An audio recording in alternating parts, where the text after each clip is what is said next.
Salam pemirsa, pada 14 Oktober 2024, Rusia secara resmi menyampaikan pernyataan terkait situasi di semenanjung Korea yang semakin memanas.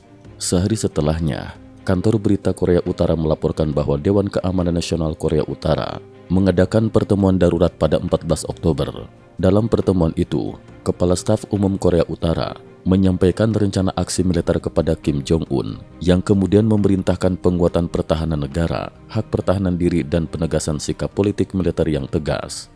Tindakan provokatif Korea Utara dalam meledakkan dua jalan penghubung antara kedua Korea pada 15 Oktober 2024 sesuai dengan perkiraan militer Korea Selatan. Pemerintah Korea Selatan menginstruksikan angkatan bersenjata untuk siap merespon dengan tegas terhadap segala bentuk provokasi. Pihak Korea Selatan meyakini bahwa peningkatan ketegangan ini mungkin disebabkan oleh situasi internal yang tidak stabil di Korea Utara, di mana Kim Jong-un berusaha mengalihkan perhatian dengan menciptakan krisis eksternal. Di tengah ketegangan ini, faktor eksternal juga turut memperburuk situasi di semenanjung Korea. Rusia, yang sejak 14 Oktober 2024 terlibat secara aktif, mengeluarkan pernyataan yang mengkritik Korea Selatan. Kementerian Luar Negeri Rusia menuduh Korea Selatan memperburuk situasi dan menyebut penggunaan drone oleh Korea Selatan sebagai bentuk campur tangan dalam urusan internal Korea Utara. Rusia meminta Korea Selatan untuk menanggapi peringatan Korea Utara dengan serius. Pada hari yang sama, Presiden Rusia Vladimir Putin menyetujui perjanjian kemitraan strategis komprehensif Rusia-Korea Utara yang telah ditandatangani pada Juni di Pyongyang. Putin kemudian menyerahkan undang-undang terkait perjanjian ini kepada Parlemen Rusia, Duma Negara. Perjanjian tersebut menyatakan bahwa kedua negara akan saling memberikan bantuan militer jika salah satu pihak diserang, memperkuat aliansi antara Moskow dan Pyongyang.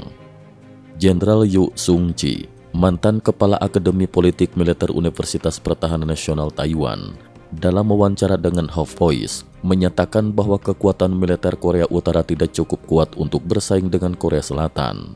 Namun ia menduga bahwa tindakan Kim Jong-un saat ini mungkin didukung oleh Rusia dan Tiongkok. Menurut Jenderal Yu, tanpa dukungan dari kedua negara besar tersebut, Korea Utara tidak akan sanggup menghadapi Korea Selatan yang didukung oleh Amerika Serikat dan Jepang. Sementara itu, pengamat internasional melihat langkah Putin di semenanjung Korea sebagai bagian dari strategi lebih luas untuk mengalihkan perhatian dari perang Rusia-Ukraina. Menurut peneliti dari London School of Economics, Luke Kubow, ekonomi Rusia yang bergantung pada minyak sedang berada di bawah tekanan, terutama setelah Arab Saudi berencana meningkatkan pasokan minyak guna merebut pangsa pasar. Penurunan harga minyak yang diprediksi bisa mencapai $50 per barel akan berdampak besar pada ekonomi Rusia yang memiliki biaya produksi minyak lebih tinggi dibandingkan Arab Saudi. Kubow meyakini bahwa krisis harga minyak ini dapat mendorong Putin untuk segera mengakhiri konflik di Ukraina.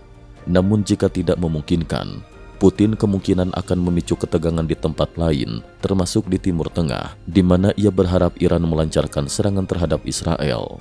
Selain semenanjung Korea, ketegangan juga meningkat di Selat Taiwan.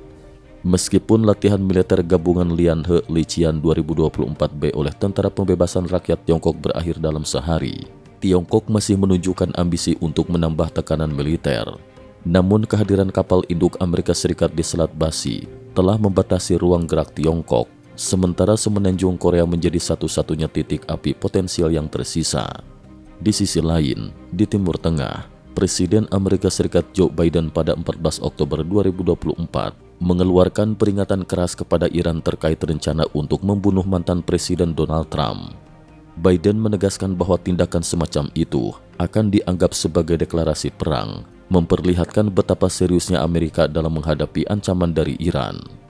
Pada 13 Oktober 2024, Departemen Pertahanan AS mengirimkan sistem pertahanan rudal THAAD ke Israel, yang juga melibatkan sekitar 100 personel militer Amerika Serikat.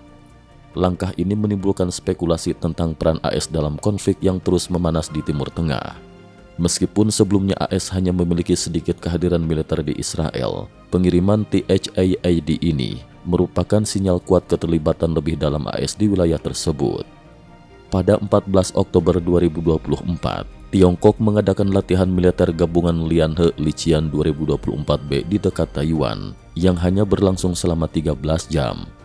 Kementerian Pertahanan Nasional Taiwan merilis rekaman pengawasan yang menunjukkan jet tempur Taiwan berhasil menargetkan pesawat tempur Tiongkok tanpa disadari oleh pilot Tiongkok. Latihan tersebut mencakup simulasi blokade terhadap Taiwan serta serangan terhadap daratan dan laut. Kapal induk Liaoning Tiongkok juga ikut serta dalam latihan ini, meskipun hasilnya menunjukkan adanya kelemahan dalam kesiapan Tiongkok. Dengan ketegangan di berbagai wilayah, termasuk semenanjung Korea, Taiwan, Timur Tengah dan konflik Rusia-Ukraina, dunia kini menyaksikan pergolakan geopolitik yang semakin tidak menentu. Cukup sekian dulu, terima kasih atas perhatiannya.